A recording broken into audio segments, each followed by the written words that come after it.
Read that cutting of forests, one of the reasons why forests are mainly cut everywhere is because we make paper.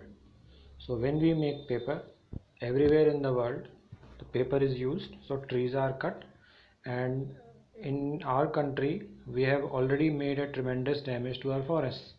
So if we have to retain our forests for many generations, then plantation of more trees is the only option. That is why you hear planting of trees, afforestation, preventing deforestation is said, because cutting of forest does not only help in saving the environment or help in saving the gases in the air, but it also helps to maintain the ecological balance.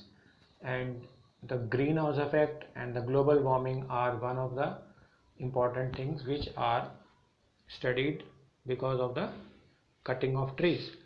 So Professor Ahmed told the children that there is a Forest Conservation Act in India, and according to this act, preservation and conservation of natural forests and meeting the basic need of the people living in our own near the forest is there. That means according to this Conservation of Forest Act, there is a strict rule made by the government, and the law is not of recent, it is of old times. But why we don't hear about this law? Because no one talks about conservation of trees. We, if anyone is killed, then we know that the police takes, but even the police and the other civic authorities, they don't know that if a tree is cut or someone is cutting the branches, if someone is burning the dry leaves, it is against the law. So no one knows the law, therefore no law is enforced, and when the law is not enforced, people keep on doing the same thing.